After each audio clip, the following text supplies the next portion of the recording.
I recently found this Mexican pressing of Alice Cooper's greatest hits while crate digging at a street fair in Mexico City, and today I'm breaking down why this 1974 compilation deserves your attention. This isn't your typical greatest hits collection. It features remixed versions of classic tracks, artwork by Drew Struzan packed with Hollywood legends, and represents Alice Cooper at his commercial peak. I'll walk you through the track selection, tell you what works and what doesn't, and explain why this particular pressing is worth tracking down.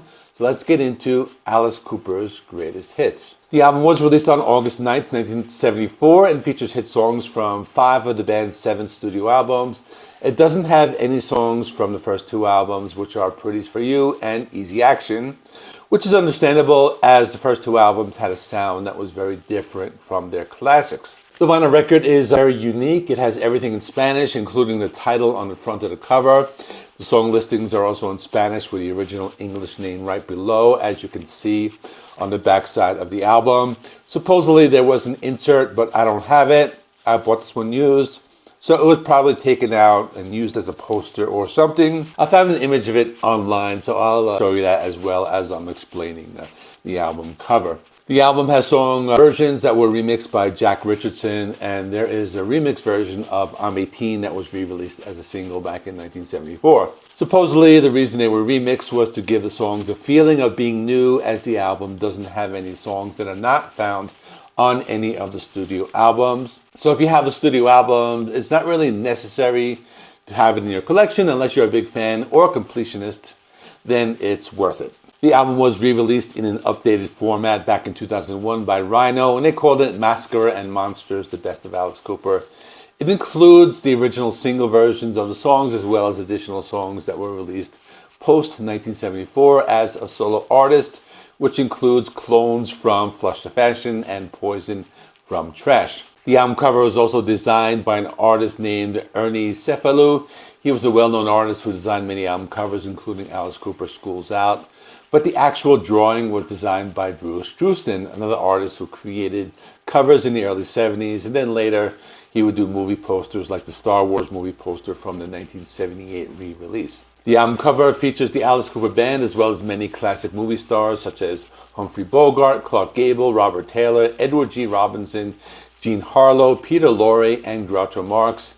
Then there is the inner sleeve. This one has Marilyn Monroe, Gary Cooper, Judy Garland, Errol Flynn, Clara Bow, Boris Karloff, Zazo Pitts, Tyrone Power, Bela Lugosi, Marlene Dietrich, Tala Bankhead, Betty Grable, Veronica Lake, and Alan Ladd. There's also a re-release of the album, which includes the gatefold album cover, which is the way it was released in Australia back in 1974. As for the track list, I think it's a good representation of the band, but I would have made a few changes, so that's what I'll talk about now. The opening track is I'm 18. This is a perfect song to open the album, as it was their first big hit and their signature song.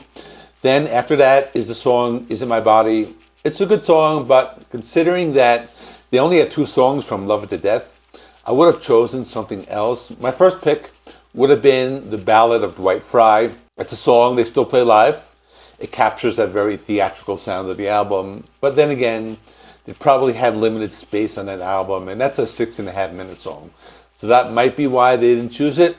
So maybe a good alternate pick could have been Caught in a Dream, which was the album's opener. The next 3 songs are from the Killer album. My biggest complaint is the fact that they didn't include Halo of Flies, which is probably one of my favorite Alice Cooper songs of all time.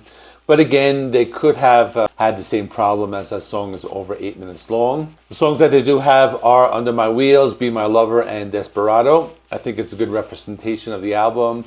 If I had to make a switch, I would trade out Be My Lover for You Drive Me Nervous. And that's another short song. They could have included Dead Babies, but there might be an issue with the song length, as that one's close to 6 minutes long, and it's also kind of a dark song, and maybe they wanted to avoid that. Closing out side A is School's Out, the only song included from the album of the same name. I guess that's understandable, as that album is one of the weaker ones from this band's period. I guess if they were to include another song, they could have omitted 1 song from Killer and included Public Animal No. 9, but otherwise, I thought it's a good choice. Opening side B are 4 songs from the Billion Dollar Babies album.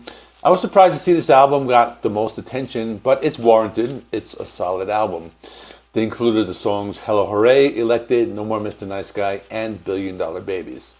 They're all solid choices. I guess any song could have been used from this album.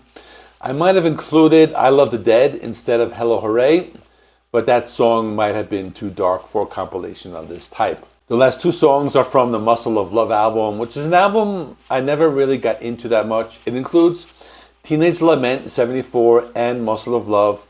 I guess those are the best picks from that album. I guess if there was another song that could have been under consideration, it could have been Big Apple Dreaming, which is a song I have always liked. So that is all. I'm going to keep this video shorter than I usually make my videos because there's no need to drag it out. But I have done various videos related to Alice Cooper, mostly on my main channel, JC Rock and Metal Reviews. But on this one, I recently did a video talking about Hey Stupid, which is from his glam metal years. So I will stick that over here for you to watch next. In the meantime, thanks for watching. Please give the video a like.